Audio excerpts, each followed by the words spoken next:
The farmer positioned a giant slave as a scarecrow in the plantation, but this time everything unfolded differently, and no one on that farm was ever the same again. On Franklin Patterson's farm in the interior of Alabama, the punishment of the human scarecrow was already an established custom. Whenever a slave committed what the farmer termed disobedience, the sequence was nearly always identical. First came the pillory and the whip until the skin split. Then followed 3 or 4 days tied to a post in the middle of the plantation, no food, no water, under sun and rain. When they finally cut down the nearly dead men, there remained the final beating, more lashes to seal the lesson. It wasn't merely punishment. It was a message. Franklin liked for folks from the region to see from the road a body tied amid the corn. To other farmers, he demonstrated strength. To the enslaved, he showed what happened to those who dared raise their heads. Patterson's farm held a reputation that stretched across 3 counties. When his name was mentioned in the town taverns, other farmers would shake their heads with a blend of admiration and unease.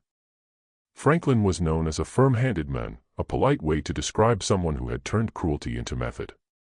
He had inherited the property from his father at 25, along with 43 enslaved people and 200 hectares of good land for cotton and corn. Over the next 15 years, he expanded to 87 enslaved people and doubled the land. His secret, as he enjoyed repeating when drinking with other owners, was straightforward. Never let any of them forget, not for a minute, who is in charge here. The post in the middle of the cornfield wasn't decoration. It was pedagogy. Franklin had installed it in his second year after taking over the farm, when a young enslaved man named Samuel tried to escape and was captured 3 days later, starving and lost in the swamp. Franklin wasn't content with just whipping him. He ordered that structure built in the shape of a cross right at the center of the most visible field and had Samuel hung there for 5 full days. The young man didn't survive. He died on the 4th day, still tied beneath the August sun. Franklin ordered the body left another full day before allowing it to be cut down. So the lesson is clear, he told the overseers. After that, the post stood empty for months, but its presence remained constant in the minds of all who worked those lands. It was a silent promise of what could happen.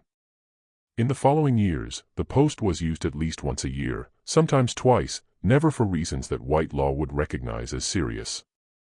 A man who argued with an overseer. A woman seen talking with enslaved people from another farm. A boy who stole an apple from the orchard. Each time the ritual repeated, whipping, the post, days without food or water, then the final beating for whoever still had strength to feel pain. Most survived, but never left whole. Some lost fingers to the cold on winter nights. Others developed fevers that never fully passed. Many carried scars not only on their backs, but on their souls, a deep, paralyzing fear that kept them from looking any white person in the eyes for the rest of their lives. Franklin employed 3 main overseers. The oldest and cruelest was Silas Green, a thin man with sunken eyes and a sparse mustache who seemed to find genuine pleasure in others' suffering. Silas had started as an overseer at 18, working for Franklin's father, and now at 42, was practically part of the farm's furniture. He knew every corner of the property, every possible hiding place, every secret trail the enslaved used to move unseen from the big house. The other 2 overseers, Horace and Ezekiel, were younger and less experienced, but learned quickly from Silas. Horace was large and dull, the sort who followed orders without thought and liked using force because it was the only thing he excelled at. Ezekiel was different. Thin, nervous, always chewing tobacco with a sideways glance that made everyone uneasy. He didn't beat for pleasure like Silas, but out of fear. Fear of losing his position, fear of being seen as weak, fear of Franklin. Together, the 3 maintained a surveillance system that appeared to cover every minute of the day. Silas patrolled the main fields. Horace handled the barns and storage areas, and Ezekiel was responsible for the zone near the slave quarters and the path to the big house. There were irregular night shifts, purposely unpredictable, so no one would know when it was safe to move after dark. Gideon was the worst type of slave for a man like Franklin. Tall, powerfully built, over 2 meters in height, with broad shoulders and arms like tree trunks. The whites called him the giant. Among the enslaved, he was seen as a shield, someone who placed himself in front when an overseer came after a child or an elder. He wasn't insolent, but neither was he fully broken. And that, for Franklin and his head overseer Silas Green, was already a threat. Gideon had been purchased 5 years earlier at an auction in Montgomery. Franklin needed strong men to clear a new planting area, cut down thick trees, and pull deep stumps. The auctioneer had announced Gideon as an exceptional specimen, 23 years old, with the strength of 3 men, ideal for heavy labor. The opening bid was high, but Franklin didn't hesitate.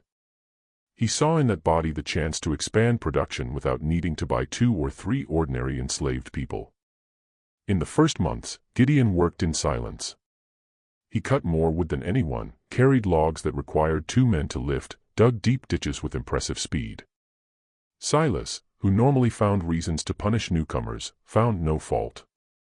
Gideon completed every task ordered, didn't complain, didn't look whites in the eye, kept his head down. But something about him unsettled them. Perhaps it was that even with his head lowered, his presence was impossible to ignore. When Gideon entered a room or neared a group, people noticed.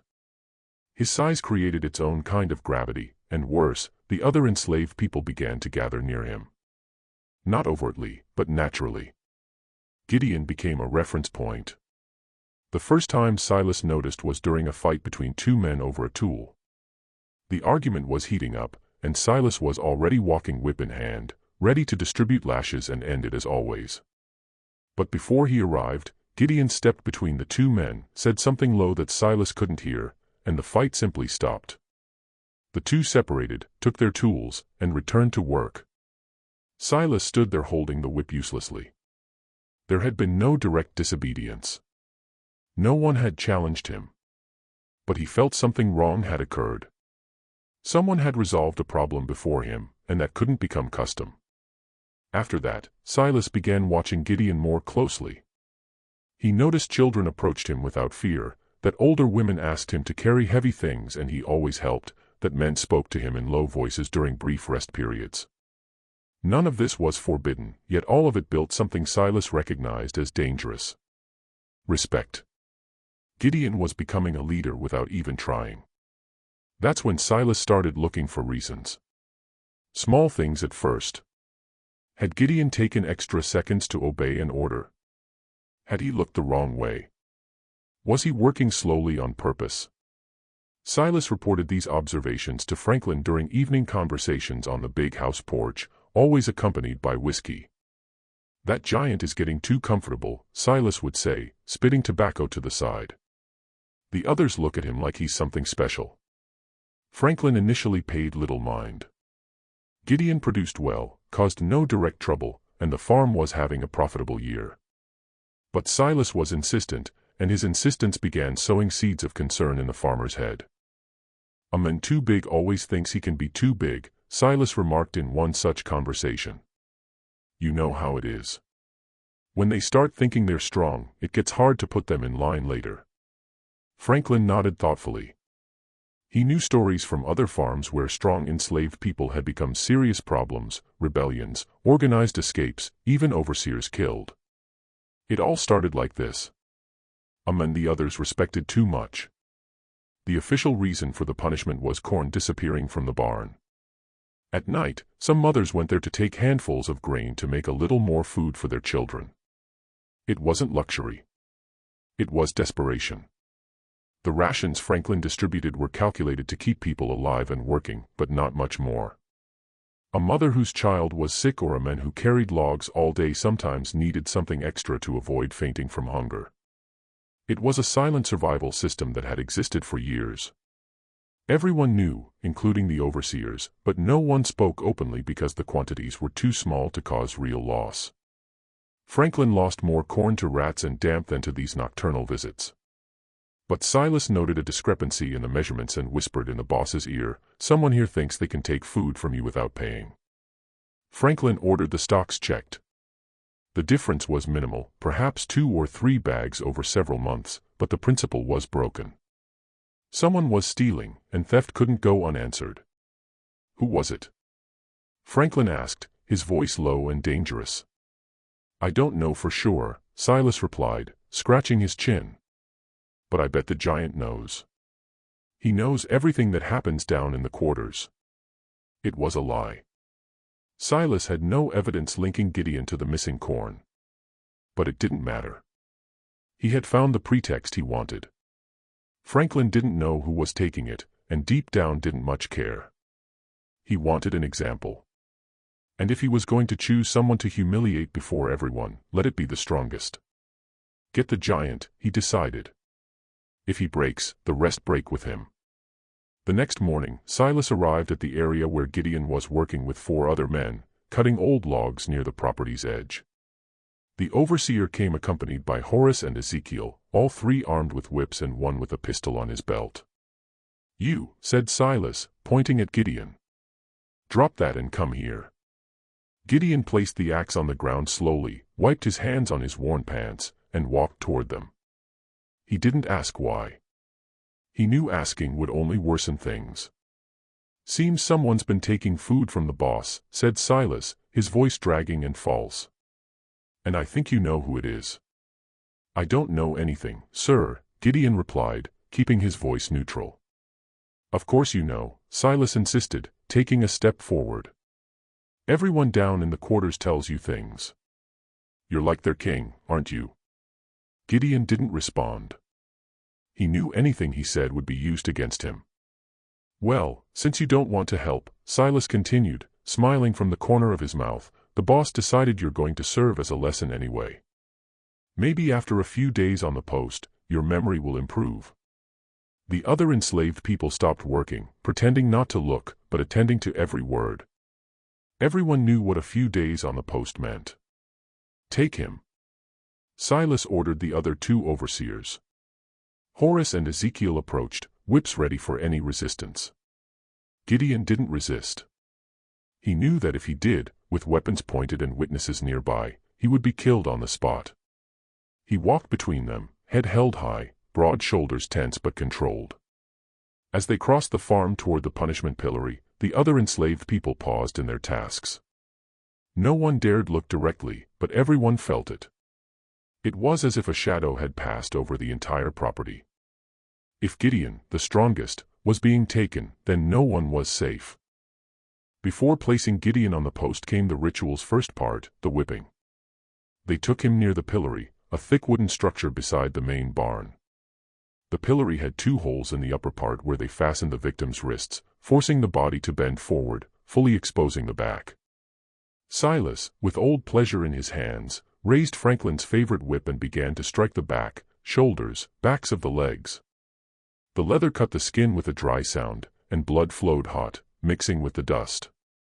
Franklin's whip was custom-made with 9 braided leather strips, each ending in a hard knot.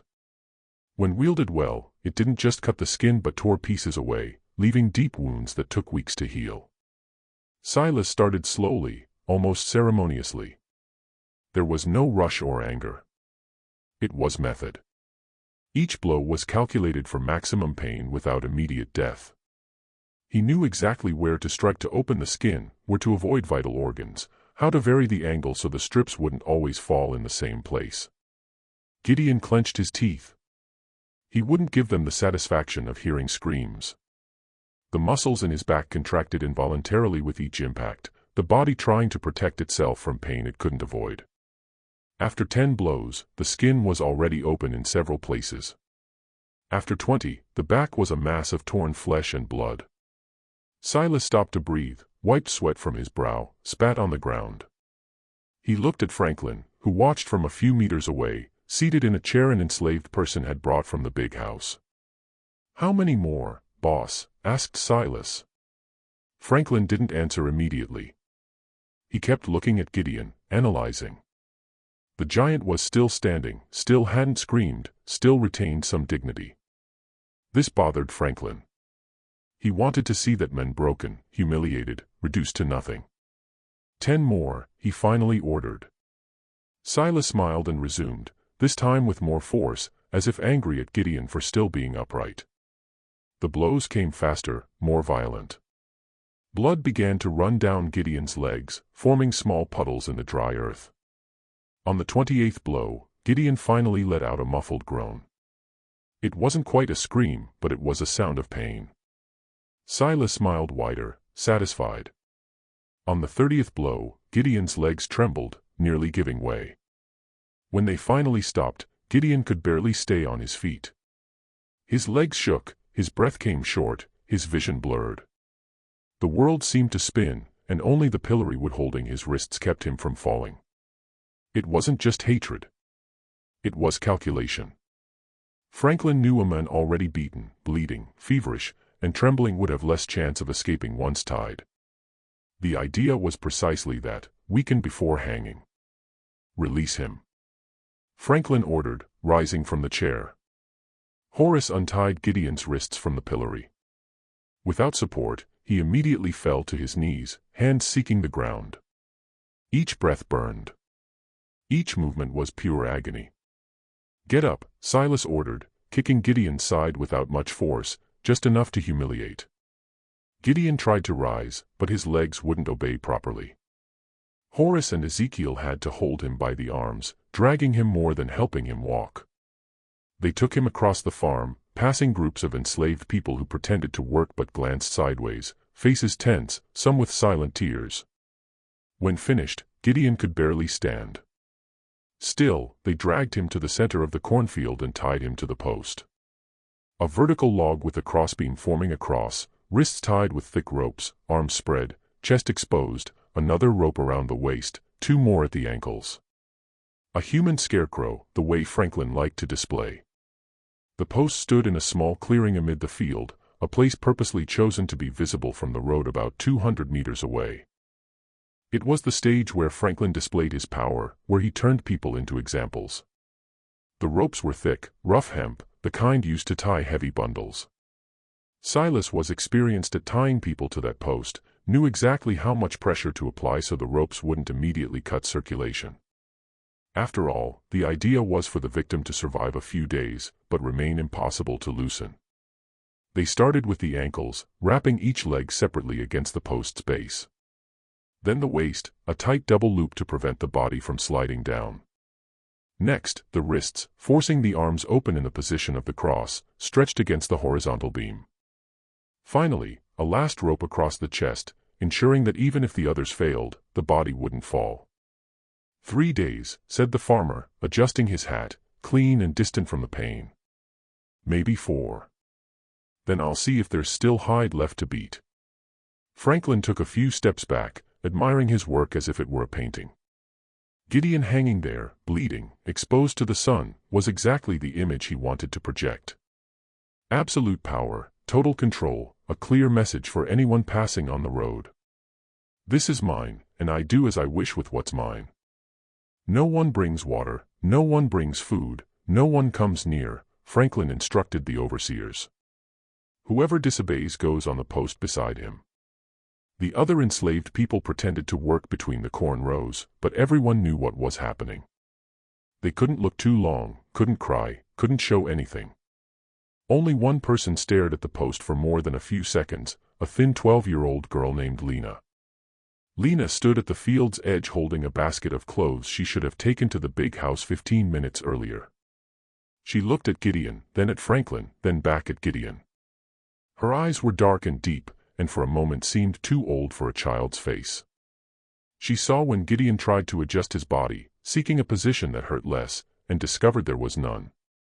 She saw when he closed his eyes tightly, not against the sun, but against the shame of being there, exposed as an object lesson. She saw when Franklin spat on the ground near the post before turning and walking back to the big house, satisfied with the day's work. Then Lena picked up her basket and continued walking. But something in her had changed. A decision was forming, still small and fragile, but real. On the first day, Gideon hung there, feeling the sun open the wounds on his back further. His mouth dried quickly. Each hour his tongue seemed to turn to stone. In the afternoon, a little rain fell, that fine rain that doesn't refresh, only burns in open wounds. At night, the cold wind cut through his sweaty body. It was exactly as Franklin liked it, slow, silent pain accompanied by fear. The Alabama sun in June is relentless. It starts hot in the morning and turns brutal by noon. Without a hat, without shade, without anything between skin and sky, it's like being slowly cooked. The wounds on Gideon's back, open and raw, seemed on fire whenever the sun shone directly on them. Thirst came quickly. Within hours, Gideon's mouth was completely dry, tongue sticking to the roof, lips beginning to crack. He tried to produce saliva, but there was nothing. His body, already dehydrated from blood loss, simply had no more liquid to spare. Around noon, flies discovered the wounds. They came in swarms, small and persistent, landing on dried and coagulated blood, exploring each open cut. Gideon could do nothing. His hands were tied, and shaking his body only increased the pain of the ropes digging into his wrists. The afternoon brought that fine rain. For a few seconds, Gideon felt relief. The cool water touching his sunburned skin seemed a blessing. He opened his mouth, trying to catch drops, managing to wet his tongue a little. But then the rain began to touch the open wounds, and relief turned to torment. Water mixed with sweat salt burned like acid on the torn back. He clenched his teeth, trying not to scream, jaw muscles so tense they hurt. The rain passed quickly, 15 minutes at most. Then the sun returned, now reflecting off the wet earth, creating suffocating humidity. Steam rose, enveloping Gideon in a hot, heavy fog that made breathing even harder. Between the corn rows, the other enslaved people worked in heavy silence. No one spoke. Even the children were quiet, a silence that wasn't natural, but imposed by fear and sadness. Each person passing near the clearing where the post stood did everything not to look directly, but it was impossible to ignore completely. Gideon was there, visible, a presence dominating the entire mental landscape of the farm. Silas patrolled the area regularly, ensuring no one approached the post. He walked slowly between rows, whip hanging on his shoulder, looking at each face he encountered, searching for signs of disobedience, compassion, any emotion that could become a problem. "Keep working," he'd say in a dragging voice whenever he stopped near a group. "And remember, any of you could be next on that post. It just depends on how you behave." At night, the temperature dropped drastically. The sweat that soaked Gideon's body by day now turned to ice against his skin. The June wind in Alabama can be cold, especially after a hot, humid day. Gideon began to shiver, muscles contracting involuntarily, each tremor pulling against the ropes and renewing pain in his wrists and ankles. Fever started around midnight. It wasn't surprising.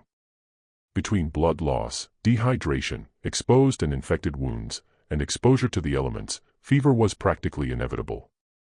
Gideon's body oscillated between violent chills and heat waves that made him sweat more, losing even more fluid he couldn't replace.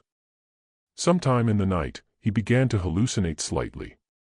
He saw shadows moving between the corn, shapes like people that vanished when he blinked.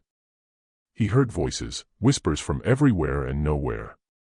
His mind, deprived of water, food, and rest, was starting to disconnect from reality.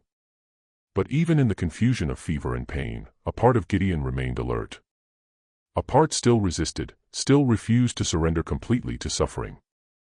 It was this part Franklin wanted to destroy, but it was also the hardest part to break. Lena helped in the big house kitchen, carried water buckets, washed clothes. She was small, went unnoticed by whites, as if part of the scene's background. That was precisely what made her dangerous. No one remembered to fear her. In the farm's world, there was an invisible hierarchy even among the enslaved. Those who worked the fields were constantly watched, every movement observed, every minute accounted for. But those who worked in the big house, cooks, washerwomen, housemaids, had different mobility. They needed to move between the house and slave quarters, between kitchen and storage areas, between the whites' rooms and service areas.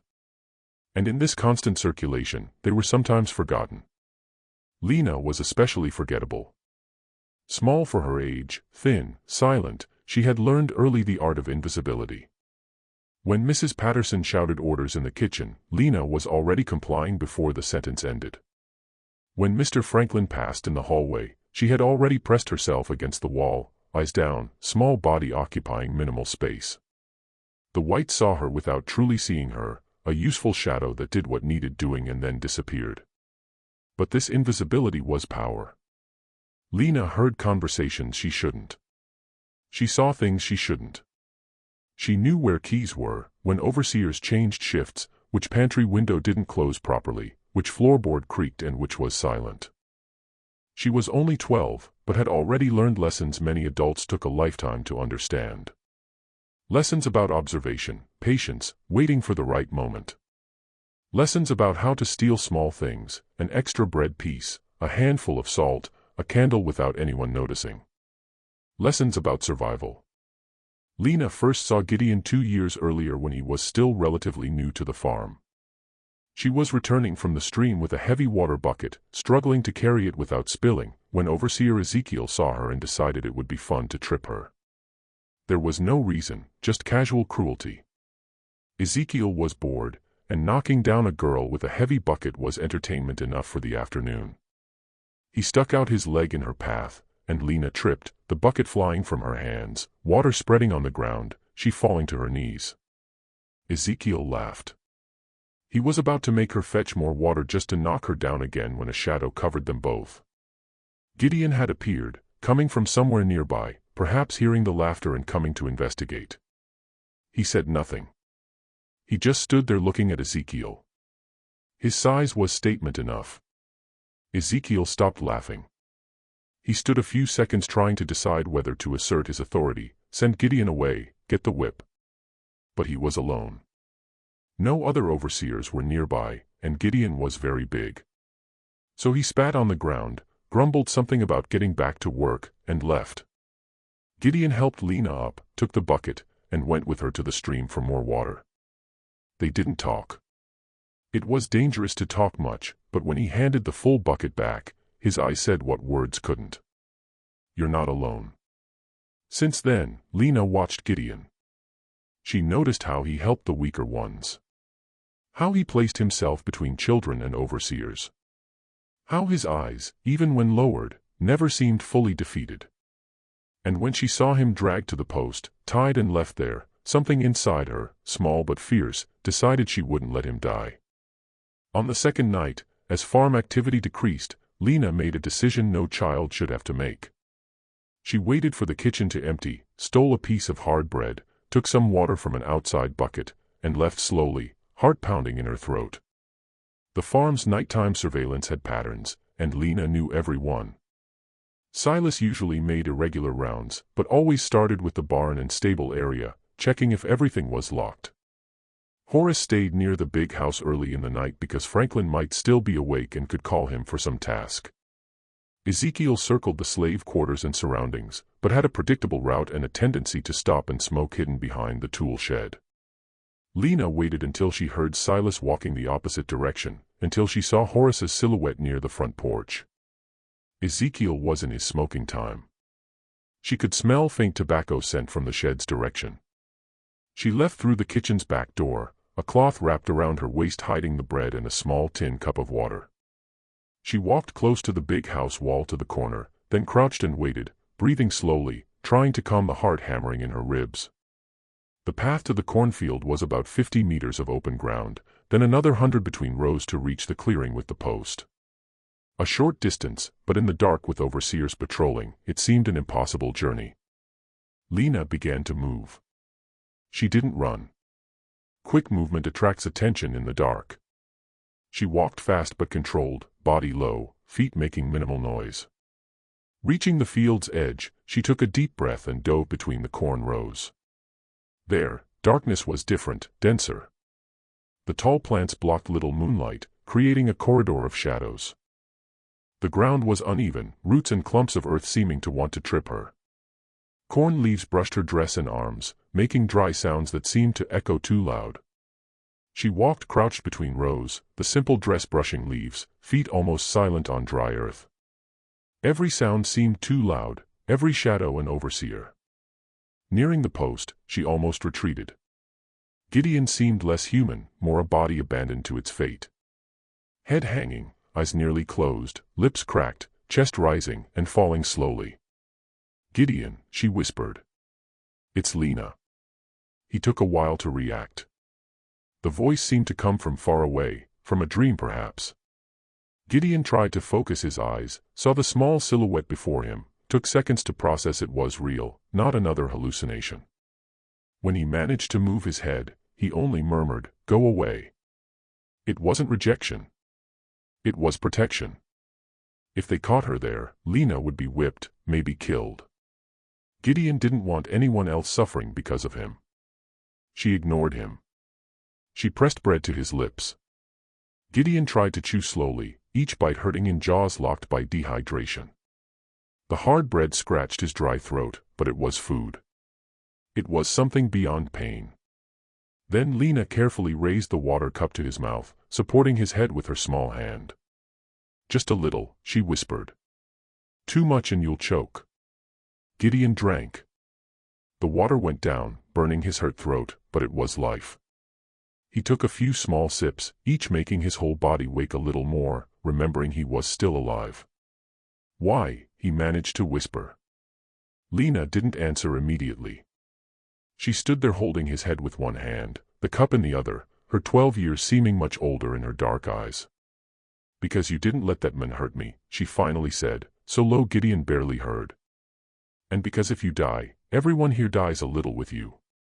Then she left as silently as she'd come, leaving Gideon alone again, but different. Everything still hurt. He was still trapped, could still die there.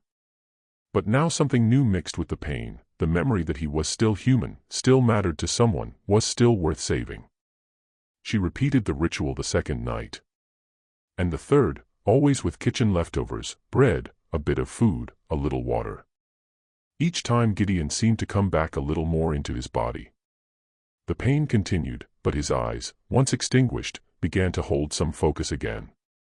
On the third night, Lena brought not just bread, but a small piece of meat left over from Franklin's dinner. It was mostly fat and tendon, but had some substance. She'd also gotten a handful of salt, which she dissolved in the water before giving it to him. "You need strength," she whispered while holding his head. "You have to stay strong." "Why?" Gideon asked again, his voice a little less hoarse than the first night. "It'll happen again. When they cut me down, I'll get beaten more. Maybe die. And if I don't die, there'll be a next time, and a next." Lena was silent a moment. Then she spoke with strange certainty for a child. "No, it won't. Something's going to change. I don't know what yet, but it will." What Franklin didn't know was that his calculation, whip plus post plus hunger plus thirst equals broken men, had been slightly altered by a 12-year-old girl.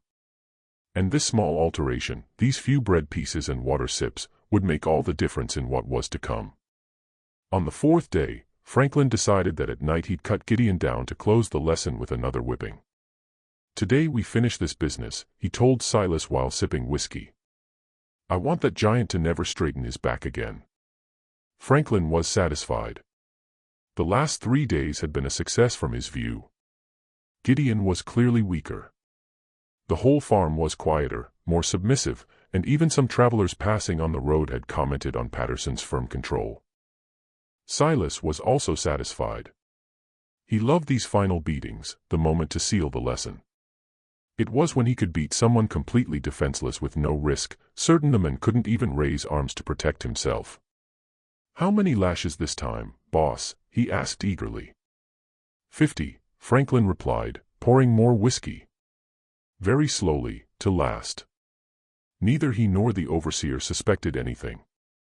They were used to seeing men come off the post nearly dead, carried.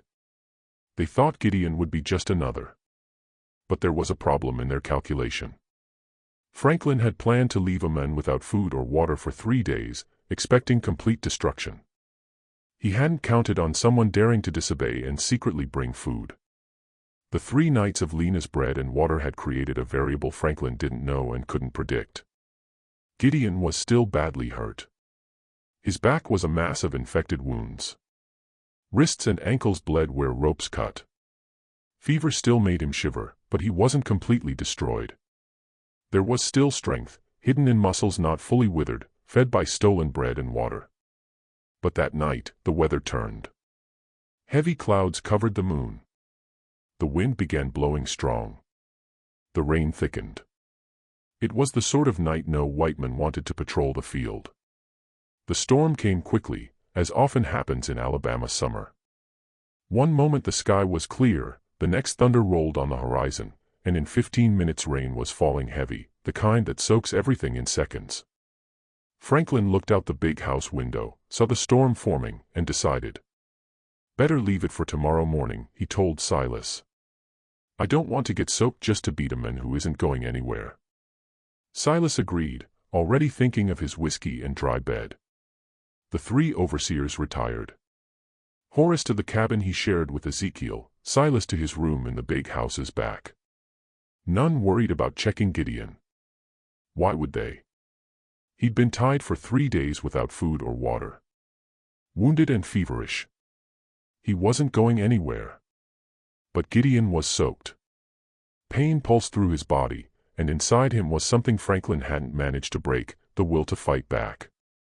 Since the 3rd day's end, he'd been testing the rope's firmness, swinging his body side to side, using each gust of wind to force knots already wet and worn.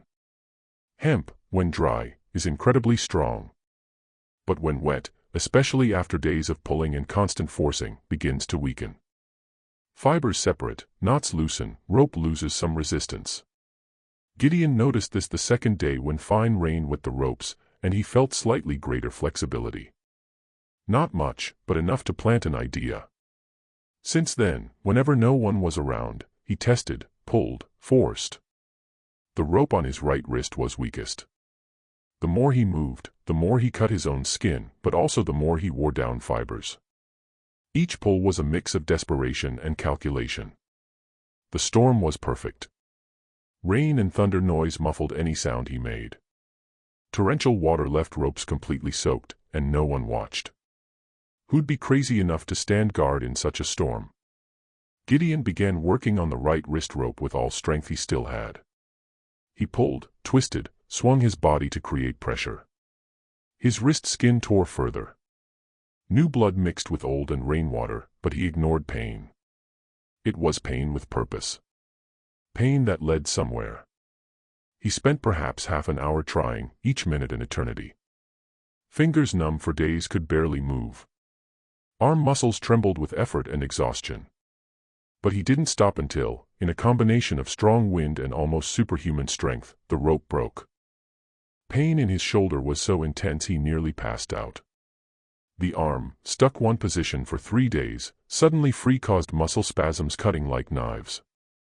But the arm was free. With his trembling hand, he attacked the waist rope, pulling, twisting, squeezing. It took time, seemed an eternity, but eventually knots gave way. The left arm came next through more pain and insistence. Finally, he freed his ankles and fell to his knees in mud, breathing as if surfacing from water. His right hand fingers, now free, were so numb they could barely move. Gideon had to hit his hand against his leg several times, forcing blood to circulate again. Feeling those painful but necessary tingles as sensation returned. When he finally got some finger control, he attacked the waist knot. It was a double knot tightened hard by Silas days before, now swollen and hardened by water. Gideon worked it with trembling fingers, pulling rope ends, trying to find where knot began and ended. Rain continued heavy, and he worked practically blind, guided only by touch. Fingers bled, nails breaking against hemp's hard fibers. But he persisted, and finally knot began to give, then loosened, then he managed to pull it completely. Waist rope fell. Now he could move, could lean his body to better reach the left wrist rope. This knot was faster, perhaps because he was learning, perhaps because he had better angle. In minutes, the left arm was also free. Ankles were last. Gideon had to lean completely, almost falling from the post, abdominal muscles screaming agony after days without proper movement. But he managed to reach the foot ropes, and these, bearing less weight, were looser. In minutes he had them off. Any other slave in the conditions Franklin planned might not have risen. But Gideon wasn't completely empty. The 3 nights of Lena's hidden bread and water made the invisible difference between a body that faints and a body that can still crawl. He tried to stand, but legs wouldn't hold. He'd been standing or hanging for 3 days straight. Blood wasn't circulating properly. Muscles had forgotten how to function. He fell to his knees in mud, then forward, supporting himself on hands. For minutes, he just stayed there on all fours, breathing, trying to convince his body to obey. Rain continued, washing away blood and dirt, cold and clean. Slowly, forcing each muscle, Gideon managed to get to his knees. Then, leaning on the very post that had been his prison, he managed to stand. The world spun. He had to close his eyes, breathe deeply, wait for dizziness to pass. When he opened eyes again, he looked back one last time at the post, that wooden cross that had tortured so many before him. For a second, he thought of knocking it down, destroying it, but there was no time. He crossed the cornfield, leaning his body, supporting himself on stalks, disappearing toward the swamp. He knew a corner of dense brush where few went. He went there. He fell among roots, breathing with difficulty, body trembling, but alive. The swamp was about 400 meters from the plantation, a low, flooded area most avoided. It was dangerous. There were snakes, alligators, quicksand spots that could suck a man down in minutes. But precisely because of that, it was the best hiding place. No one would look for someone there, especially on a stormy night. Gideon walked as far as he could before collapsing. He found a set of large roots forming a natural burrow covered by dense vegetation. He crawled inside, curled between roots, and finally let his body rest. Rain continued, but there, partially protected by roots and foliage, he wasn't fully exposed. He could hear water running nearby, a stream or creek swollen by storm. He'd have water to drink at least. He closed eyes, still trembling, still hurting every inch, but free. For the first time in 3 days, no ropes, no post, no one watching. He could move his arms, lie on his side, close eyes without fear of sun-burning eyelids. He slept or passed out, hard to tell difference. When he woke, it was still night, but rain had stopped. He could hear swamp silence, broken only by occasional nocturnal animal sounds. And then, even exhausted, even wounded, Gideon began to think. Not about running away directly, not about saving himself and leaving others behind. He thought about Franklin Patterson sleeping peacefully in the big house, waking tomorrow expecting to give the final beating to a broken man. He thought about Lena, 12 years old, crawling in dark to bring bread and water. He thought about all the people in the slave quarters living in fear, knowing any could be next on the post. He thought about Samuel, who died tied there before Gideon arrived at the farm, and about all others whose names he didn't know but whose suffering he knew. And he made a decision that would change everything. The next day, Silas found the post empty, ropes hanging, knee marks in mud. He ran to the big house, desperate. Franklin exploded in fury, but deep down felt something he wouldn't admit, even to himself. Fear.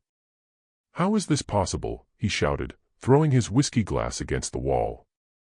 3 days without water, without food, beaten. How does a man in that condition free himself? Silas had no answer. He stood there hat in hand, trying to find explanations that weren't, "I underestimated him," or "I was incompetent."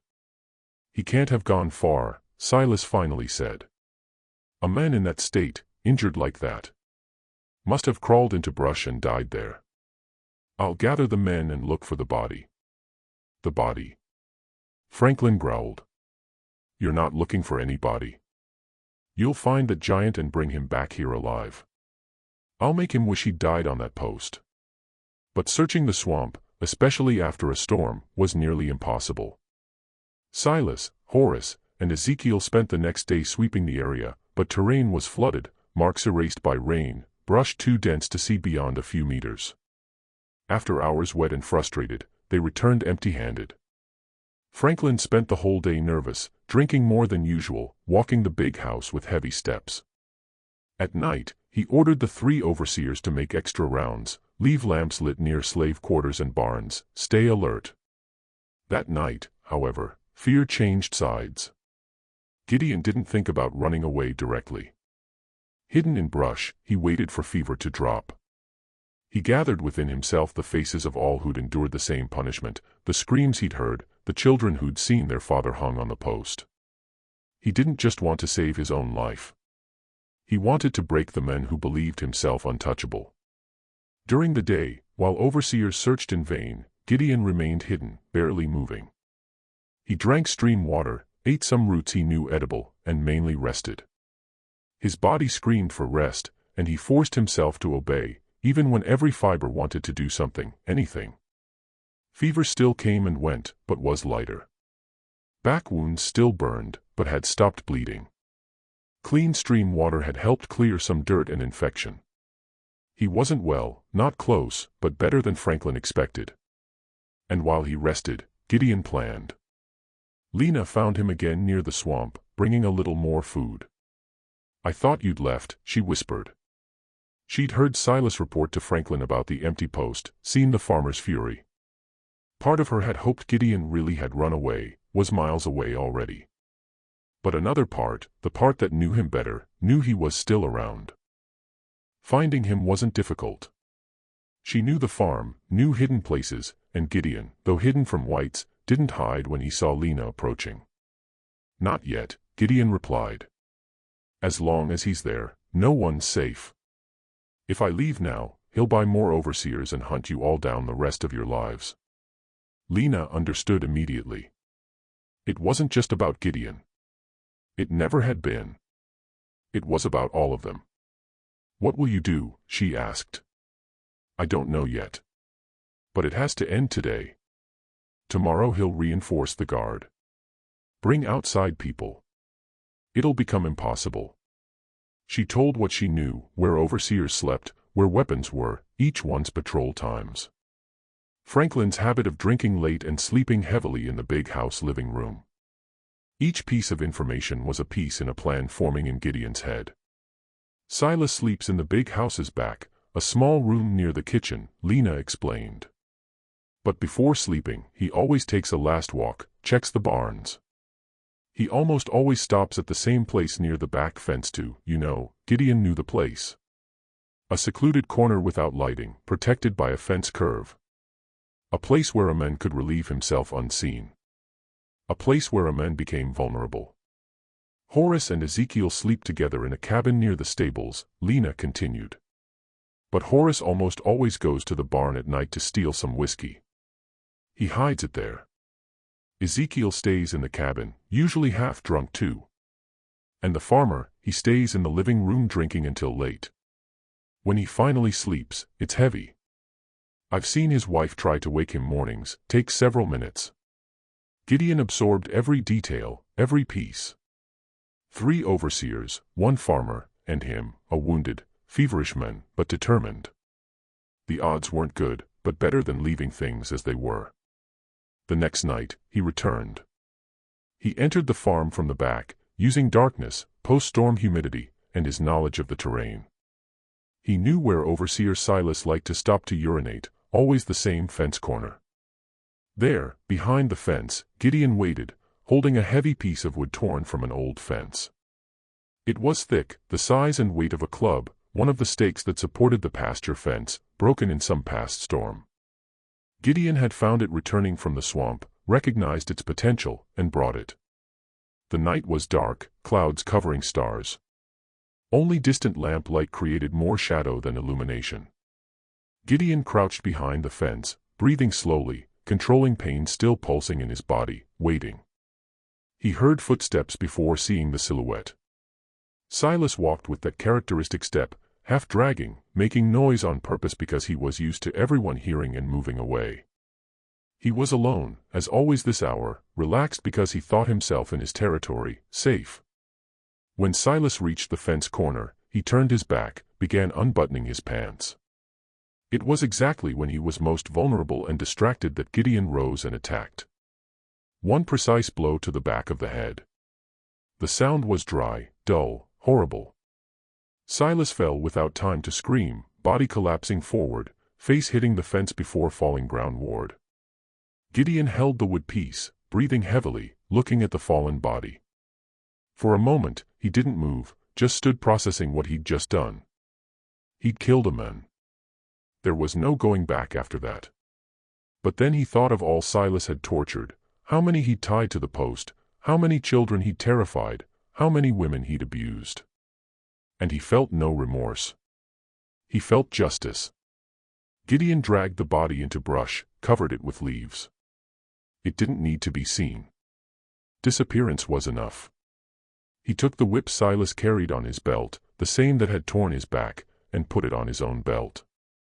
Then he returned to Shadows, waiting for the next chance. The other two overseers fell that same early morning.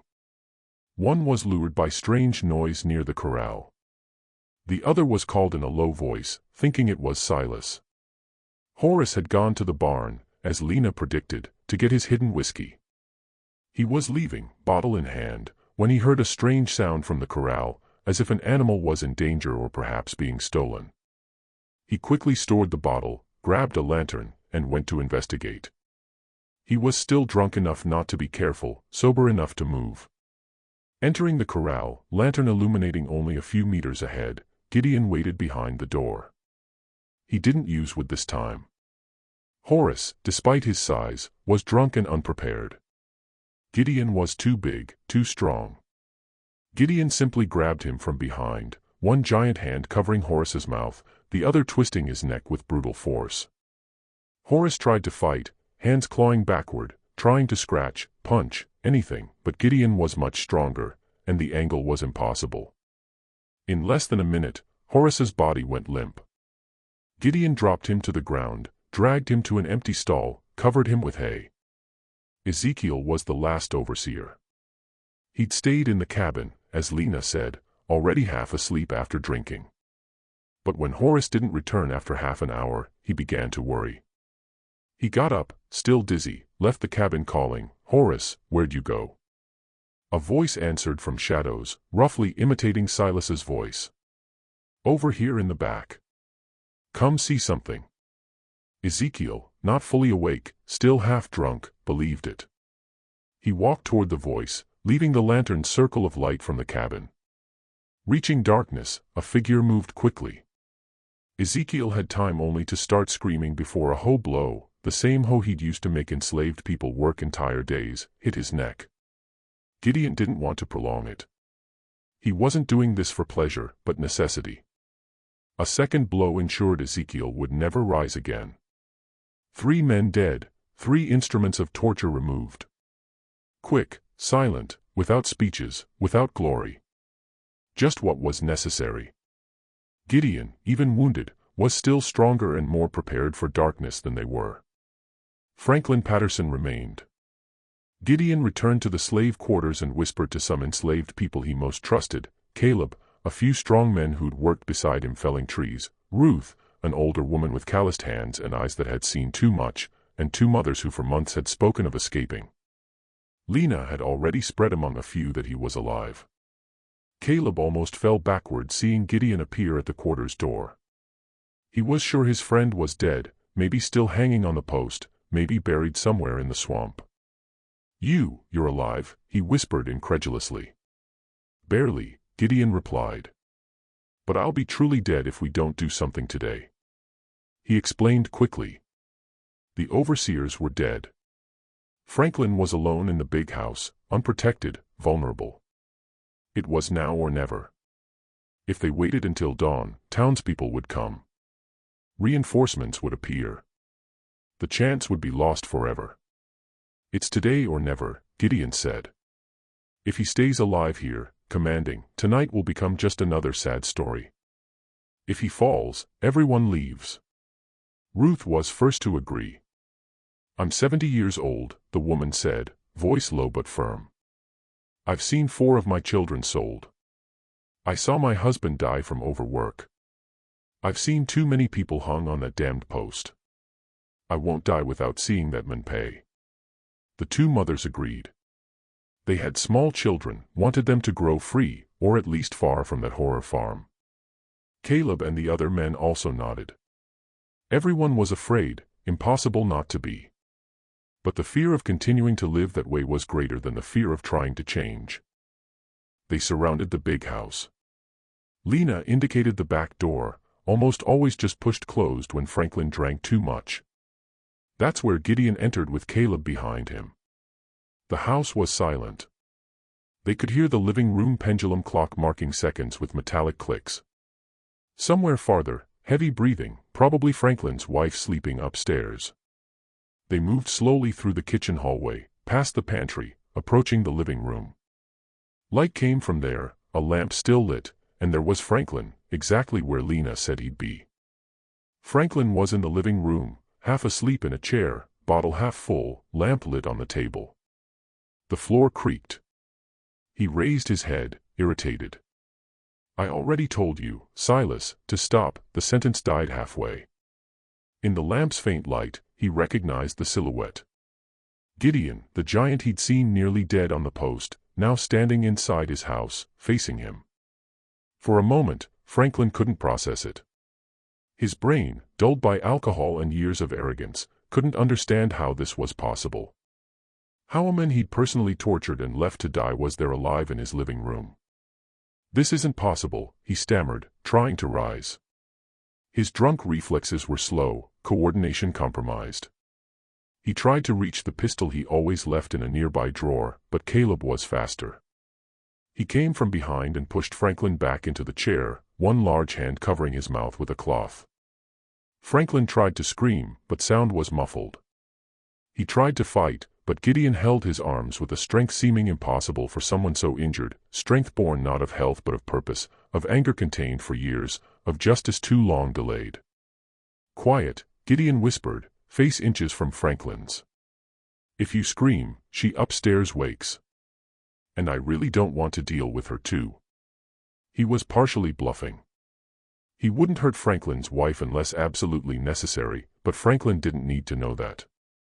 They tied Franklin with the same ropes used in the slave quarters. Wrist by wrist, knot by knot, the same ropes that had held Gideon, Samuel, dozens before. Now they wrapped the farmer tight enough to cut circulation, leave marks, cause pain. Before taking him out, Gideon looked at the wall. There hung the farmer's favorite whip, the one with 9 braided leather strips, the one Silas had used on his back, the one that had torn so many skins. He took the whip, feeling the familiar weight in his hand. The leather was worn, stained with blood from how many people? 50? 100? Impossible to know. In the yard, under faint moonlight and the lamp Caleb brought, they placed Franklin on his knees. The farmer struggled, eyes wide, chest heaving. For the first time in his life, he was helpless. For the first time, the one on the ground was him. Gideon didn't make long speeches, didn't shout, didn't explain all reasons, list all injustices. Action spoke louder, and Franklin already knew every reason to be there, even if he'd never admitted it. He simply raised his arm and returned with the same instrument, a part of what the other had distributed to so many. The first blow was accurate, hitting Franklin's back between shoulders. The farmer tried to scream, but the cloth muffled sound. His whole body contracted, muscles that had never felt this specific pain discovering it for the first time. The leather tearing through air sounded the same as always. The difference was this time it wasn't black backs opening, but those of a white man who believed himself above any pain. Gideon beat methodically, not with pleasure, but with purpose. Not too fast, he didn't want Franklin passing out too early, but not unnecessarily prolonging. 10 blows, then 10 more, then 10 more. Franklin screamed, muffled by the gag. He felt skin tear, fire burn each mark. He felt what it was to be powerless, reduced to just a body feeling pain, without dignity, without control, without anything but suffering. When clothes were already torn and blood began running down his back, Gideon stopped. He didn't prolong it.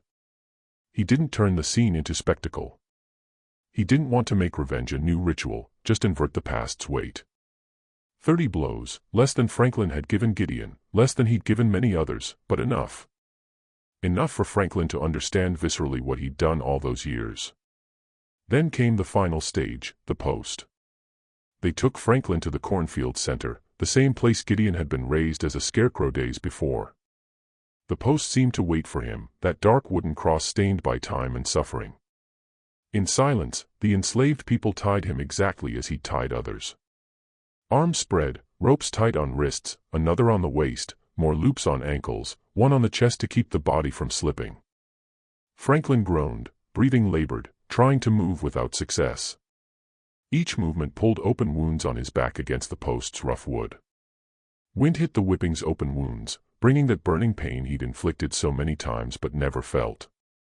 It was his first real contact with the punishment he'd always seen from afar. Caleb and the others worked efficiently, tying each knot carefully, ensuring Franklin wouldn't free himself as Gideon had managed. These ropes were still dry and would be checked, not because they necessarily wanted Franklin alive, but because they wanted him to stay there the necessary time. Gideon stood before him, faced the men who'd controlled so many lives. His eyes were calm, without hatred now, just cold determination. 3 days without food, without water, he said, voice low and firm. Just like you do to everyone. If anyone takes pity on you, it'll be on their own account. I'm not staying to see. Lena watched from a few steps back. For the first time in her life, she saw true fear in the eyes of the farmer who'd treated her as invisible, less than human. Now he saw her. He saw all of them because he no longer had a choice. He won't get bread today, she murmured, remembering nights she'd crawled with food to save Gideon. While Franklin swayed, tied to the post, not understanding how he'd lost everything so quickly, the slave quarters were already open. Ruth and the other women gathered the little they had in bags. Men helped elders rise. Children were grabbed and held, half asleep, half scared. There wasn't much to take. Some had an extra blanket, an old knife, a less torn clothing piece. One mother had a rag doll she'd made for her daughter. An old man carried a carved wood piece, the only thing from his father. The plan was simple and dangerous. Follow the trail through the swamp. Avoid the main road where patrollers could see them. Look for shelter among free blacks farther ahead, people already rumored to help fugitives. No one knew if all would arrive, but staying there with Franklin alive and commanding was the certainty of slow death. But now Franklin was on the post, and there'd be no more commands from him, at least for a few days. And in those days, they'd be far away. One by one, Patterson Farm's enslaved people left. First the youngest and strongest who'd open the way and check safety. Then families with children carrying little ones who couldn't walk fast. Then the oldest supported by younger ones. Last, Ruth, who insisted on being last, wanting to ensure everyone had left. Gideon was last to leave the plantation. He looked one more time at the post, now occupied by another body. He felt no joy, just a strange sensation of provisional balance. The world wasn't fair. One man on the post didn't undo years of injustice, but it was a little less unjust than before. You gave me life again, he told Lena as they prepared to enter brush. Today I return that to all of you. Lena held his large hand with her small one. She said nothing, just nodded. Some things didn't need words. They disappeared between corn rows, then vanished into swamp darkness. Behind them, the farm was silent, no overseers, no slaves, no one to work the land. Only a white man hung on the same post he'd used his whole life to teach lessons, and a woman sleeping alone upstairs in the big house, not yet knowing she'd woken a widow in everything but name. That night, roles were completely reversed.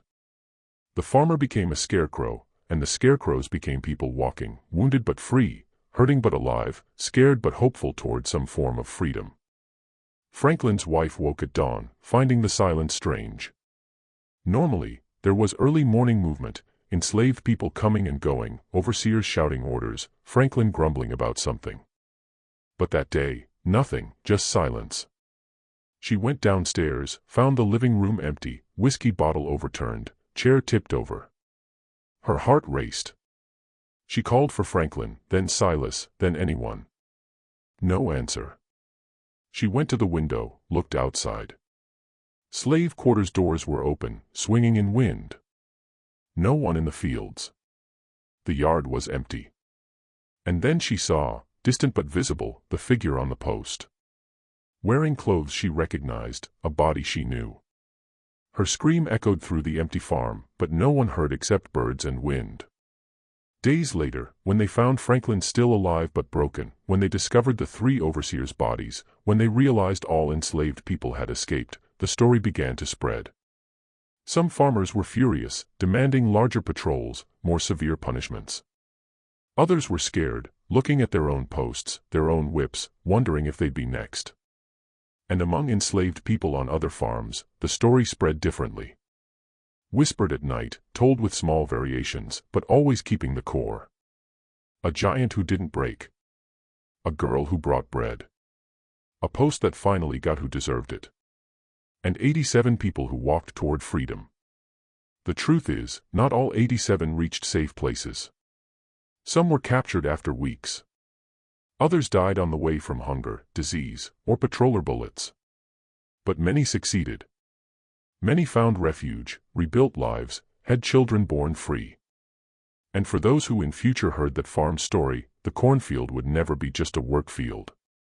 It would be the place where an entire system cracked because a giant didn't break and a 12-year-old girl decided to bring bread and water in secret.